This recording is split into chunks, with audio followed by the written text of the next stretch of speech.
ಬಂಧುಗಳೇ ನಮಸ್ಕಾರ, ಹೇಗಿದ್ದೀರಿ ನೀವೆಲ್ಲರೂ? ನಾನು ಸುಬ್ರಹ್ಮಣ್ಯ ಎಸ್ ಹಂಡಿಗೆ. ಬಂಧುಗಳೇ, ರೇಣುಕಾ ಸ್ವಾಮಿ ಅತ್ಯಂತ ಬರ್ಬರ ಕೊಲೆ ಪ್ರಕರಣಕ್ಕೆ ಸಂಬಂಧಪಟ್ಟ ಹಾಗೆ ಸಾಕಷ್ಟು ಬೆಳವಣಿಗೆ ಆಗ್ತಾ ಇದೆ. ನಿಮ್ಮೆಲ್ಲರಿಗೂ ಕೂಡ ಗೊತ್ತಿರುವ ಹಾಗೆ ಕಾನೂನು ರೀತಿಯಲ್ಲಿ ಒಂದಷ್ಟು ಪ್ರಕ್ರಿಯೆಗಳೆಲ್ಲವೂ ಕೂಡ ನಡೀತಾ ಇತ್ತು. ಇದೀಗ ಅದೆಲ್ಲವೂ ಕೂಡ ಅಂತಿಮ ಘಟ್ಟಕ್ಕೆ ಬಂದು ತಲುಪಿದೆ. ಹಾಗಾದ್ರೆ ಪ್ರಮುಖ ಬೆಳವಣಿಗೆ ಏನೇನು ಅಂತ ಗಮನಿಸ್ತಾ ಹೋಗೋಣ. ಒಂದು ಬೆಳವಣಿಗೆ ಅಂದ್ರೆ ದರ್ಶನ್ ಕೇಸ್ ಅಥವಾ ರೇಣುಕಾ ಸ್ವಾಮಿ ಕೊಲೆ ಪ್ರಕರಣದ ತನಿಖೆ ಇದೀಗ ಮುಕ್ತಾಯ ಆಗಿದೆ. ಎರಡನೇ ಬೆಳವಣಿಗೆ, ರೇಣುಕಾ ಸ್ವಾಮಿ ಪವಿತ್ರ ಗೌಡಗೆ ಅಶ್ಲೀಲ ಮೆಸೇಜ್ ಕಳಿಸಿದ್ದು ಸತ್ಯಾನ ಸುಳ್ಳ ಇಂಥ ಒಂದಷ್ಟು ಚರ್ಚೆ ಎಲ್ಲವೂ ಕೂಡ ನಡೀತಾ ಇತ್ತು. ಇದೀಗ ಅಶ್ಲೀಲ ಮೆಸೇಜ್ನ ಜೊತೆಗೆ ಅಶ್ಲೀಲ ಫೋಟೋ ಕಳಿಸಿದ್ದು ಕೂಡ ದೃಢಪಟ್ಟಿದೆ. ಮತ್ತೊಂದು ಪ್ರಮುಖ ಬೆಳವಣಿಗೆ ಏನಪ್ಪಾ ಅಂದರೆ, ಈ ಪ್ರಕರಣದಲ್ಲಿ ಪೊಲೀಸರು ಅತ್ಯಂತ ಗಂಭೀರವಾಗಿ ಕೆಲಸವನ್ನ ಮಾಡಿದ್ದಾರೆ. ಹೀಗಾಗಿ ಸಣ್ಣ ಸಾಕ್ಷಿಯೂ ಕೂಡ ಮಿಸ್ ಆಗದ ರೀತಿಯಲ್ಲಿ ಸಾಕ್ಷಿಯನ್ನು ಕಲೆ ಹಾಕಿದ್ದಾರೆ. ಹೀಗಾಗಿ ನಟ ದರ್ಶನ್ಗೆ ಇನ್ನಷ್ಟು ಸಂಕಷ್ಟ ಹೆಚ್ಚಾಗುವಂಥ ಸಾಧ್ಯತೆಗಳು ಕಂಡು ಬರ್ತಾ ಇದೆ. ಒಂದೊಂದೇ ವಿಚಾರವನ್ನು ಗಮನಿಸ್ತಾ ಹೋಗೋಣ. ಬಂಧುಗಳೇ, ಪೊಲೀಸರು 90 ದಿನಗಳ ಒಳಗಾಗಿ ಚಾರ್ಜ್ ಶೀಟನ್ನು ಸಲ್ಲಿಕೆ ಮಾಡಬೇಕಾಗಿತ್ತು. ಹೀಗಾಗಿ ಪೊಲೀಸರು ಚಾರ್ಜ್ ಶೀಟ್ ಸಲ್ಲಿಕೆಗೆ ಸ್ವಲ್ಪ ದಿನಗಳಿಂದ ಎಲ್ಲ ರೀತಿಯಾದಂಥ ಸಿದ್ಧತೆಯನ್ನು ಕೂಡ ಮಾಡಿಕೊಳ್ತಾ ಇದ್ರು. ಇದೀಗ ಆ ಪ್ರಕ್ರಿಯೆ ಕಂಪ್ಲೀಟ್ ಆಗಿದೆ. ಚಾರ್ಜ್ ಶೀಟ್ ರೆಡಿ ಆಗಿದೆ. ನಾಳೆ ಅಥವಾ ನಾಡಿದ್ದು ಚಾರ್ಜ್ ಶೀಟ್ ಅನ್ನು ಸಲ್ಲಿಕೆ ಮಾಡಲಾಗುತ್ತೆ. ಚಾರ್ಜ್ ಶೀಟ್ ಸಲ್ಲಿಕೆ ಮಾಡಿದ ನಂತರ ಇನ್ನಷ್ಟು ಕ್ಲಿಯರ್ ಡೀಟೇಲ್ಸ್ ಸಾರ್ವಜನಿಕರಿಗೆ ಜೊತೆಗೆ ನಮಗೂ ಕೂಡ ಸಿಗುತ್ತೆ. ಇಷ್ಟು ದಿನಗಳ ಕಾಲ ಸಾರ್ವಜನಿಕರು ಪ್ರಶ್ನೆ ಮಾಡ್ತಾ ಇದ್ರು ಅಥವಾ ದರ್ಶನ್ ಅಭಿಮಾನಿಗಳು ಕ್ವಶನ್ ಮಾಡ್ತಾ ಇದ್ರು. ಮಾಧ್ಯಮದಲ್ಲಿ ಸುದ್ದಿ ಪ್ರಸಾರ ಆದಾಗ ನೀವು ಹೋಗಿ ನೋಡಿದ್ರಾ, ನೀವು ಹೋಗಿ ಇಣುಕಿದ್ರಾ, ನೀವೇನಾದ್ರೂ ಕ್ಯಾಮ್ರಾ ಇಟ್ಟಿದ್ರಾ, ನಿಮ್ಗೆಲ್ಲ ಗೊತ್ತಾಗ್ಬಿಡುತ್ತಾ, ನೀವು ಬೃಹಸ್ಪತಿಗಳ, ಈ ರೀತಿಯ ಒಂದಷ್ಟು ಪ್ರಶ್ನೆಯನ್ನು ಮಾಡಲಾಗ್ತಿತ್ತು. ಆದರೆ ಇದೀಗ ಚಾರ್ಜ್ ಶೀಟ್ ಕಾಪಿ ಸಿಗ್ತಾ ಇದ್ದ ಹಾಗೆ ಕ್ಲಿಯರ್ ಡೀಟೇಲ್ಸ್ ಸಿಕ್ಕಂತಾಗುತ್ತೆ. ಸಾರ್ವಜನಿಕರಿಗೆ ಇದ್ದಂಥ ಗೊಂದಲವೂ ಕೂಡ ಇದೀಗ ಬಗೆಹರಿದಂತಾಗುತ್ತೆ. ಅಲ್ಲಿಗೆ ಒಂದು ಕ್ಲಿಯರ್ ಆದಂತಾಯಿತು. ಇದೀಗ ಪೊಲೀಸರ ಕಡೆಯಿಂದ ಏನೇನಾಗಬೇಕಿತ್ತು ಎಲ್ಲವೂ ಕೂಡ ಮುಕ್ತಾಯ. ಪೊಲೀಸರ ಕಡೆಯಿಂದ ತನಿಖೆ ಕಂಪ್ಲೀಟ್ ಆಗಿ ಇದೀಗ ಮುಕ್ತಾಯ ಆಗಿದೆ. ಇನ್ನೇನಿದ್ರು ಕೂಡ ಕೋರ್ಟ್ನಲ್ಲಿ ಪ್ರಕ್ರಿಯೆಗಳೆಲ್ಲವೂ ಕೂಡ ನಡೀತಾ ಹೋಗುತ್ತೆ. ಟ್ರಯಲ್ಸ್ ಎಲ್ಲವೂ ಕೂಡ ಆರಂಭ ಆಗುತ್ತೆ. ಅದು ಎಷ್ಟು ವರ್ಷಗಳ ಕಾಲ ಟೈಮ್ ತೆಗೆದುಕೊಳ್ಳುತ್ತೆ ಅನ್ನೋದನ್ನು ಕಾದು ನೋಡಬೇಕಾಗಿದೆ. ಅದರ ಅತ್ಯಂತ ವೇಗವಾಗಿ ತ್ವರಿತಗತಿಯಲ್ಲಿ ಈ ಪ್ರಕರಣವನ್ನು ಮುಕ್ತಾಯಗೊಳಿಸೋದಕ್ಕೆ ಒಂದಷ್ಟು ಸಿದ್ಧತೆಯನ್ನು ಮಾಡಿಕೊಳ್ಳಲಾಗ್ತಿದೆ. ಹೀಗಾಗಿ ಸ್ವಲ್ಪ ಬೇಗ ಮುಗಿಬಹುದು. ಬೇರೆ ಪ್ರಕರಣಗಳಿಗೆ ಹೋಲಿಕೆಯನ್ನು ಮಾಡಿಕೊಂಡ್ರೆ ಬೇಗ ಮುಗಿಬಹುದು. ಇನ್ನು ಚಾರ್ಜ್ ಶೀಟ್ನಲ್ಲಿ ಯಾವೆಲ್ಲ ವಿಚಾರ ಇದೆ, ನಾನು ಆಗಲೇ ಹೇಳಿದ ಹಾಗೆ ಪೊಲೀಸರು ಸಣ್ಣ ಸಾಕ್ಷಿಯೂ ಕೂಡ ಮಿಸ್ ಆಗದ ರೀತಿಯಲ್ಲಿ ಈ ಪ್ರಕರಣಕ್ಕೆ ಸಂಬಂಧಪಟ್ಟ ಹಾಗೆ ಗಮನ ಹರಿಸಿದ್ದಾರೆ. ಸಣ್ಣ ಸಾಕ್ಷಿ ಮಿಸ್ ಆದರೂ ಕೂಡ ಆರೋಪಿಗಳು ತಪ್ಪಿಸಿಕೊಳ್ಳುವಂತ ಸಾಧ್ಯತೆ ಇರುತ್ತೆ. ಹೀಗಾಗಿ ಸಣ್ಣ ಸಣ್ಣ ಸಾಕ್ಷಿಯನ್ನು ಕೂಡ ನೀಟಾಗಿ ಪೊಲೀಸರು ಕಲೆ ಹಾಕಿದ್ದಾರೆ. ಹೀಗಾಗಿಯೇ 4,500 ಪುಟಗಳ ಚಾರ್ಜ್ ಶೀಟ್ ಇದು. ಸಣ್ಣ ಪುಟದಲ್ಲ, ಬರೋಬ್ಬರಿ 4,500 ಪುಟಗಳ ಚಾರ್ಜ್ ಶೀಟ್ ಇದು. ಹೀಗಾಗಿ ನಟ ದರ್ಶನ್ಗೆ ಚಾರ್ಜ್ ಶೀಟ್ ಸಲ್ಲಿಕೆ ಬಳಿಕವೂ ಕೂಡ ಜಾಮೀನು ಸಿಗೋದು ಕಷ್ಟ ಎನ್ನುವಂಥ ಮಾತನ್ನು ಕಾನೂನು ಪಂಡಿತರು ಹೇಳ್ತಿದ್ದಾರೆ. ಅಂದರೆ ನಟ ದರ್ಶನ್ಗೆ ಒಂದು ಬಾಗಿಲು ಓಪನ್ ಆಗುತ್ತೆ ಈಗ. ಅಂದರೆ ಜಾಮೀನಿಗೆ ಅರ್ಜಿ ಸಲ್ಲಿಸೋದಕ್ಕೆ ಎಷ್ಟು ದಿನಗಳ ಕಾಲ ಜಾಮೀನಿಗೆ ಅರ್ಜಿ ಸಲ್ಲಿಸಿದ್ರು ಕೂಡ ಪ್ರಯೋಜನ ಇರಲಿಲ್ಲ. ಪವಿತ್ರ ಗೌಡ ಸೇರಿದಂತೆ ಒಂದಷ್ಟು ಆರೋಪಿಗಳು ಸಲ್ಲಿಸಿದ್ರು, ಆದರೆ ಜಾಮೀನು ಅರ್ಜಿ ರಿಜೆಕ್ಟ್ ಆಗಿತ್ತು. ಹೀಗಾಗಿ ದರ್ಶನ್ ಸಲ್ಲಿಸಿದ್ರು ಕೂಡ ಯಾವುದೇ ಪ್ರಯೋಜನ ಆಗ್ತಾ ಇರಲಿಲ್ಲ. ಆದರೆ ಈಗ ಚಾರ್ಜ್ ಶೀಟ್ ಸಲ್ಲಿಕೆ ಆಗ್ತಿದ್ದ ಹಾಗೆ ಜಾಮೀನಿಗೆ ಅರ್ಜಿ ಸಲ್ಲಿಸಬಹುದು. ಆದರೆ ಚಾರ್ಜ್ ಶೀಟ್ ತುಂಬಾ ಸ್ಟ್ರಾಂಗ್ ಆಗಿರುವಂಥ ಕಾರಣಕ್ಕಾಗಿ ಸದ್ಯಕ್ಕಂತೂ ನಟ ದರ್ಶನ್ಗೆ ಬೇಲ್ ಸಿಗುವಂತ ಸಾಧ್ಯತೆ ತೀರಾ ಕಡಿಮೆ. ಇನ್ನೊಂದಷ್ಟು ತಿಂಗಳುಗಳ ಕಾಲ ನಟ ದರ್ಶನ್ ಜೈಲಿನಲ್ಲೇ ಕಾಲ ಕಳಿಬೇಕಾದಂಥ ಪರಿಸ್ಥಿತಿ ಎದುರಾಗಿದೆ. ಒಂದು ಹಂತಕ್ಕೆ ವಿಚಾರಣೆ ಕೋರ್ಟ್ನಲ್ಲಿ ಮುಕ್ತಾಯ ಆದ ಬಳಿಕವೇ, ಅಂದರೆ ಸಾಕ್ಷಿಯನ್ನು ನಾಶ ಮಾಡೋದಿಲ್ಲ, ತನ್ನ ಪ್ರಭಾವವನ್ನು ಬೀರೋದಿಲ್ಲ ಎನ್ನುವ ಹಂತಕ್ಕೆ ಬಂದ ಬಳಿಕವೇ ನಟ ದರ್ಶನ್ಗೆ ಜಾಮೀನು ಸಿಗುವಂಥ ಸಾಧ್ಯತೆ ಇದೆ. ಸದ್ಯಕ್ಕಂತೂ ಜಾಮೀನು ಸಿಗಬಹುದು, ಹೊರಗಡೆ ಬರಬಹುದು, ಮತ್ತೆ ಸಿನಿಮಾ ಶೂಟಿಂಗ್ನಲ್ಲಿ ಭಾಗಿ ಆಗಬಹುದು ಅನ್ನೋದು ಅದು ಕನಸಿನ ಮಾತೇ ಸರಿ. ಓಕೆ, ಇದು ಮೊದಲ ಬೆಳವಣಿಗೆ. ಅಂದರೆ ಇಲ್ಲಿವರೆಗೆ ತನಿಖೆ ಅಂತದೆಲ್ಲವೂ ಕೂಡ ನಡೀತಿತ್ತು. ಇದೀಗ ಅದೆಲ್ಲವೂ ಕೂಡ ಕಂಪ್ಲೀಟ್ ಮುಕ್ತಾಯ ಆಗಿದೆ. ಪೊಲೀಸರು ಅಚ್ಚುಕಟ್ಟಾಗಿ ತಮ್ಮ ಕೆಲಸವನ್ನು ಇದೀಗ ಮುಗಿಸಿದ್ದಾರೆ. ಇನ್ನೊಂದು ಪ್ರಶ್ನೆ ಇದ್ದಿದ್ದು ಅಂದರೆ, ರೇಣುಕಾ ಸ್ವಾಮಿಯನ್ನು ಕೂಡ ಒಂದಷ್ಟು ಜನ ಸಮರ್ಥನೆ ಮಾಡಿಕೊಳ್ತಾ ಇದ್ರು.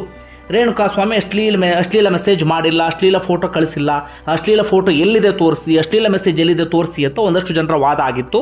ಆದರೆ ಇದೀಗ ಅದಕ್ಕೆ ಸಂಬಂಧಪಟ್ಟ ಹಾಗೆಯೂ ಕೂಡ ಇದೀಗ ಕ್ಲಾರಿಟಿ ಸಿಗ್ತಾ ಇದೆ. ಪೊಲೀಸರು ಚಾರ್ಜ್ ಶೀಟ್ ಸಲ್ಲಿಕೆಗೆ ಕೆಲವೇ ದಿನಗಳು ಬಾಕಿ ಇದ್ದಂಥ ಕಾರಣಕ್ಕಾಗಿ ಇನ್ಸ್ಟಾಗ್ರಾಮ್ ಸಂಸ್ಥೆಯವರಿಗೆ ಮನವಿಯನ್ನು ಮಾಡಿಕೊಂಡಿದ್ರು. ಅಶ್ಲೀಲ ಫೋಟೋ ಮತ್ತು ಮೆಸೇಜ್ಗೆ ಸಂಬಂಧಪಟ್ಟ ಹಾಗೆ ಕ್ಲಾರಿಟಿ ಸಿಗಬಹುದಾ ಅಂತ. ಇನ್ಸ್ಟಾಗ್ರಾಮ್ ಸಂಸ್ಥೆಯ ಕಡೆಯಿಂದಲೂ ಕೂಡ ಇದೀಗ ಪೊಲೀಸರಿಗೆ ಕ್ಲಾರಿಟಿ ಬಂದಿದೆ ಅಥವಾ ಅವರು ಅದಕ್ಕೆ ಸಂಬಂಧಪಟ್ಟ ಹಾಗೆ ಸ್ಪಷ್ಟನೆ ಕೊಟ್ಟಿದ್ದಾರೆ. ಹೌದು, ರೇಣುಕಾ ಸ್ವಾಮಿ ಪವಿತ್ರ ಗೌಡಗೆ ಅಶ್ಲೀಲ ಮೆಸೇಜ್ ಕಳುಹಿಸಿದ್ದ, ಹಾಗೆ ಅಶ್ಲೀಲ ಫೋಟೋಸ್ ಅನ್ನ ಕೂಡ ಕಳುಹಿಸಿದ್ದ ಅನ್ನೋದು ಸ್ಪಷ್ಟವಾಗಿದೆ. ಯಾಕಂದ್ರೆ ಯಾವುದೇ ಪ್ರಕರಣದಲ್ಲೂ ಕೂಡ ಕೊಲೆಗೆ ಮೋಟಿವ್ ಏನು ಅಂತ ಪತ್ತೆ ಹಚ್ಚುವಂತ ಕೆಲಸವನ್ನ ಮಾಡಬೇಕಾಗತ್ತೆ.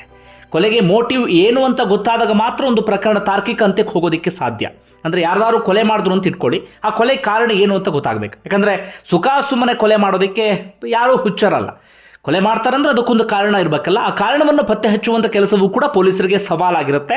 ಈ ಪ್ರಕರಣದಲ್ಲೂ ಕೂಡ ಹಾಗೆ ಆಗಿತ್ತು. ಯಾಕಂದರೆ ಆತ ಕಳಿಸಿದ್ದೆಲ್ಲ ಮೆಸೇಜ್ ಎಲ್ಲವೂ ಕೂಡ ಡಿಲೀಟ್ ಆಗಿಬಿಟ್ಟಿತ್ತು, ಅದನ್ನು ರಿಟ್ರೀವ್ ಮಾಡೋದು ಕೂಡ ಅಷ್ಟು ಸುಲಭ ಇರಲಿಲ್ಲ. ಹೀಗಾಗಿ ಪೊಲೀಸರಿಗೆ ಅದು ಕೂಡ ಒಂದು ಸವಾಲಾಗಿತ್ತು. ಹೀಗಾಗಿ ನೇರವಾಗಿ ಇನ್ಸ್ಟಾಗ್ರಾಮ್ ಸಂಸ್ಥೆಗೆ ಅವರು ಪತ್ರವನ್ನು ಬರೆದು ಮನವಿಯನ್ನು ಮಾಡಿಕೊಂಡಿದ್ರು. ಇದೀಗ ಇನ್ಸ್ಟಾಗ್ರಾಮ್ ಸಂಸ್ಥೆಯು ಕೂಡ ಕ್ಲಾರಿಟಿಯನ್ನು ಕೊಟ್ಟಿದೆ. ಅಲ್ಲಿಗೆ ರೇಣುಕಾ ಸ್ವಾಮಿ ಅತ್ಯಂತ ಕೆಟ್ಟದಾದಂಥ ಮೆಸೇಜನ್ನು ಕಳಿಸಿದ್ದ, ಅತ್ಯಂತ ಕೆಟ್ಟದಾಗಿರುವಂಥ ಫೋಟೋಸನ್ನು ಕೂಡ ಕಳಿಸಿದ್ದ. ಆದರೆ ಈಗಿರುವಂಥ ಪ್ರಶ್ನೆ ಏನಪ್ಪ ಅಂದರೆ, ರೇಣುಕಾ ಸ್ವಾಮಿಯನ್ನು ಸಮರ್ಥನೆ ಮಾಡ್ಕೊಳ್ಳೋಕ್ಕಾಗೋದಿಲ್ಲ ಬಿಡಿ. ರೇಣುಕಾ ಸ್ವಾಮಿ ಬದುಕಿದ್ರೆ ಆತ ಇಷ್ಟೊತ್ತಿಗಾಗಲೇ ಜೈಲಿನ ಒಳಗೆ ಇರ್ತಿದ್ದ. ದರ್ಶನ್ ಕಡೆಯವರು ಏನಾದರೂ ಕಂಪ್ಲೇಂಟ್ ಕೊಟ್ಟಿದ್ರೆ ಆತ ಇಲ್ಲಿ ಈಗಾಗಲೇ ಜೈಲಿನ ಒಳಗಿರ್ತಿದ್ದ. ಒಂದಷ್ಟು ದಿನಗಳ ಕಾಲ ಆತ ಶಿಕ್ಷೆಯನ್ನು ಅನುಭವಿಸಬೇಕಾಗ್ತಿತ್ತು. ಆ ರೇಣುಕಾ ಸ್ವಾಮಿ ಥರದವರು ನಮ್ಮಲ್ಲಿ ಸಾಕಷ್ಟು ಮಂದಿ ಇದ್ದಾರೆ. ಹಾಗಂದ ಮಾತ್ರಕ್ಕೆ ರೇಣುಕಾ ಸ್ವಾಮಿಯನ್ನು ಡಿಫೆಂಡ್ ಮಾಡ್ಕೊಳ್ಳೋಕ್ಕಾಗಲಿ, ಆತ ಮಾಡಿದ್ದು ಸರಿ ಅಂತ ಎಲ್ಲೂ ಕೂಡ ಹೇಳೋದಕ್ಕೆ ಸಾಧ್ಯ ಆಗೋದಿಲ್ಲ. ಇನ್ನೊಂದು ಕಡೆಯಿಂದ ರೇಣುಕಾ ಸ್ವಾಮಿ ಮೆಸೇಜ್ ಮಾಡಿದ ಮಾತ್ರಕ್ಕೆ ಅಥವಾ ಅಶ್ಲೀಲ ಫೋಟೋ ಕಳಿಸಿದ ಮಾತ್ರಕ್ಕೆ ದರ್ಶನ್ ಆ್ಯಂಡ್ ಗ್ಯಾಂಗ್ ಮಾಡಿದ ಕೆಲಸ ಸರಿನಾ ಅಂತ ಹೇಳಿದ್ರೆ ಅದು ಅತೀ ದೊಡ್ಡ ತಪ್ಪು. ಅದನ್ನು ಕೂಡ ಸಮರ್ಥನೆ ಮಾಡ್ಕೊಳ್ಳೋಕ್ಕಾಗೋದಿಲ್ಲ. ಅತ್ಯಂತ ಭೀಕರವಾಗಿ ಒಬ್ಬ ಮನುಷ್ಯನಿಗೆ ಭೂಮಿಯ ಮೇಲೆ ಯಾವ ರೀತಿಯಾದಂಥ ಹಿಂಸೆ ಸಿಗಬಾರದೋ ಆ ಪರಿಯಾದಂಥ ಹಿಂಸೆಯನ್ನು ಆತನಿಗೆ ಕೊಡಲಾಗಿದೆ. ಫೋಟೋ ಮೆಸೇಜ್ ಕಳಿಸಿದ ಕಾರಣಕ್ಕಾಗಿ ಆತನಿಗೆ ಎಲ್ಲೂ ಸಿಗಬಾರದಂಥ ಹಿಂಸೆಯನ್ನು ಕೊಟ್ಟು ಆತನ ಪ್ರಾಣವನ್ನು ತೆಗೆಯಲಾಗಿದೆ. ಹೀಗಾಗಿ ಯಾವುದೇ ಕಾರಣಕ್ಕೂ ದರ್ಶನ್ ಮತ್ತವರ ಗ್ಯಾಂಗ್ ಮಾಡಿದ ಕೆಲಸವನ್ನು ಕೂಡ ಸಮರ್ಥನೆ ಮಾಡಿಕೊಳ್ಳೋಕೆ ಸಾಧ್ಯ ಆಗೋದಿಲ್ಲ. ಯಾಕಂದರೆ ದರ್ಶನ್ ಸೂಪರ್ ಸ್ಟಾರ್, ಬೇಕಾದಷ್ಟು ಪ್ರಭಾವ ಇದ್ದಂಥ ವ್ಯಕ್ತಿ. ಇದನ್ನು ಹೇಗೆ ಬೇಕಾದರೂ ಕ್ಲಿಯರ್ ಮಾಡಬಹುದಿತ್ತು ಈ ಸಮಸ್ಯೆಯನ್ನು. ಆದರೆ ತೆಗೆದುಕೊಂಡಂಥ ಮಾರ್ಗ ಅಥವಾ ಇಟ್ಟಂಥ ಹೆಜ್ಜೆ ಇದೆಯಲ್ಲ, ಅದು ಅತಿ ದೊಡ್ಡ ತಪ್ಪು. ಒಂದು ಕಡೆಯಿಂದ ಆತನ ಪ್ರಾಣವನ್ನು ತೆಗೆದ್ರೆ ಅದಾದ ಬಳಿಕ ಬಡವರ ಮಕ್ಕಳನ್ನು ಬಾವಿಗೆ ತಳ್ಳೋದಕ್ಕೆ ಪ್ರಯತ್ನ ಪಟ್ಟಿದ್ರು. ಯಾಕಂದರೆ ಒಂದಷ್ಟು ಜನರಿಗೆ ನೀವೇ ಹೋಗಿ ಸರೆಂಡರ್ ಆಗಿ ನೀವೇ ಕೊಲೆ ಮಾಡಿದ್ದು ಒಪ್ಕೊಳ್ಳಿ ಅಂತ ಹೇಳಿ. ಅಂದರೆ ದರ್ಶನ್ ಮಾಡಿದ್ದು ಎರಡೆರಡು ತಪ್ಪಿಲ್ಲಿ. ಹಾಗೆ ಇನ್ನೊಂದು ಪ್ರಮುಖ ಬೆಳವಣಿಗೆ ಏನಪ್ಪ ಅಂದರೆ, ಯಾವ ಬಡವರ ಮಕ್ಕಳನ್ನು ಬಾವಿಗೆ ತಳ್ಳೋದಕ್ಕೆ ದರ್ಶನ್ ಆ್ಯಂಡ್ ಗ್ಯಾಂಗು ಪ್ರಯತ್ನ ಪಟ್ಟಿದ್ರು ಆ ಬಡವರ ಮಕ್ಕಳು ಇದೀಗ ಈ ಪ್ರಕರಣದಿಂದ ಬಚಾವಾಗುವ ರೀತಿಯಲ್ಲಿ ಕಾಣಿಸ್ತಾ ಇದೆ. ನಿಖಿಲ್ ನಾಯಕ್, ಕೇಶವಮೂರ್ತಿ, ಕಾರ್ತಿಕ್ ಇವರೇ ಶವವನ್ನು ಸಾಗಿಸಿದಂಥವರು, ಜೊತೆಗೆ ಇವರೇ ಸರೆಂಡರ್ ಆಗೋದಕ್ಕೂ ಕೂಡ ಅಲ್ಲಿ ಹೋಗಿದ್ರು. ಆದರೆ ರೇಣುಕಾ ಸ್ವಾಮಿ ಕೊಲೆ ಪ್ರಕರಣದಲ್ಲಿ ಇವರ ಪಾತ್ರ ಇಲ್ಲ ಎನ್ನುವಂಥ ವಿಚಾರ ಗೊತ್ತಾಗ್ತಾ ಇದೆ. ಹೀಗಾಗಿ ಇವರಿಗೆ ಕಠಿಣವಾದಂಥ ಶಿಕ್ಷೆ, ಅಂಥದ್ರಿಂದ ಇವರು ಬಚಾವಾಗುವಂಥ ಸಾಧ್ಯತೆ ಇದೆ. ಇದು ಪ್ರಕರಣಕ್ಕೆ ಸಂಬಂಧಪಟ್ಟ ಹಾಗೆ ಕಾನೂನು ರೀತಿಯಾಗಿ ಪ್ರಮುಖವಾದಂಥ ಬೆಳವಣಿಗೆ. ಇದರ ಆಚೆಗೆ ಇನ್ನೊಂದು ವಿಚಾರವನ್ನು ಇಲ್ಲಿ ಗಮನಿಸಬೇಕು. ಅದು ನಟ ದರ್ಶನ್ಗೆ ಸಂಬಂಧಪಟ್ಟ ಹಾಗೆ. ನಟ ದರ್ಶನ್ ಪರಪ್ಪನ ಅಗ್ರಹಾರ ಜೈಲಿನಲ್ಲಿ ಜೈಲು ಅನ್ನೋದಕ್ಕಿಂತ ಮನೆಯ ರೀತಿಯಲ್ಲೇ ಇದ್ದು ಬಿಟ್ಟಿದ್ರು. ಬೇಕಾದಂಥ ಸಕಲ ಸವಲತ್ತು ಕೂಡ ನಟ ದರ್ಶನ್ಗೆ ಸಿಗ್ತಾ ಇತ್ತು. ಆದರೆ ಇದೀಗ ನಟ ದರ್ಶನ್ ಬಳ್ಳಾರಿ ಜೈಲಿನಲ್ಲಿ ಅದೆಲ್ಲವನ್ನು ಕೂಡ ಮಿಸ್ ಮಾಡಿಕೊಳ್ಳುವಂಥ ಪರಿಸ್ಥಿತಿ ಎದುರಾಗಿದೆ. ಹೊರಗಡೆ ರಾಜನ ರೀತಿಯಲ್ಲಿ ಬದುಕಿದಂಥ ನಟ ದರ್ಶನ್ ಇದೀಗ ಜೈಲಿನಲ್ಲಿ ಅದಕ್ಕೆ ತದ್ವಿರುದ್ಧವಾದಂಥ ಬದುಕನ್ನು ಸಾಗಿಸ್ತಾ ಇದ್ದಾರೆ. ಈ ಕಾರಣಕ್ಕಾಗಿ ಹೇಳೋದು, ಮನುಷ್ಯನ ಬದುಕು ಯಾವಾಗ ಯಾವ ಕಡೆಗೆ ಹೋಗುತ್ತೆ ಅಂತ ಹೇಳೋದಕ್ಕೆ ಸಾಧ್ಯ ಆಗೋದಿಲ್ಲ ಅಂತ. ನಟ ದರ್ಶನ್ ಹೊರಗಡೆ ಇದ್ದಾಗ ಬೇಕಾಗಿದ್ದೆಲ್ಲವೂ ಕೂಡ ಸಿಗ್ತಾ ಇತ್ತು. ಎಲ್ಲವೂ ಇತ್ತು. ಎಲ್ಲವೂ ಅಂದರೆ ಎಲ್ಲವನ್ನೂ ನಟ ದರ್ಶನ್ ಸಂಪಾದನೆ ಮಾಡಿದ್ರು. ಅಭಿಮಾನಿಗಳಿಂದ ಹಿಡಿದು, ಗೌರವದಿಂದ ಹಿಡಿದು, ಹಣದಿಂದ ಹಿಡಿದು, ಐಷಾರಾಮಿ ಬದುಕಿನಿಂದ ಹಿಡಿದು ಏನು ಬೇಕೆಲ್ಲವೂ ಕೂಡ ಇತ್ತು. ಆದರೆ ಜೈಲಿನಲ್ಲಿ ಇದೀಗ ಅದ್ಯಾವುದೂ ಕೂಡ ಸಿಗ್ತಾ ಇಲ್ಲ. ಪರಪ್ಪನ ಅಗ್ರಹಾರದಲ್ಲಿ ತಕ್ಕ ಮಟ್ಟಿಗಿನ ಸೌಕರ್ಯ ಇತ್ತು.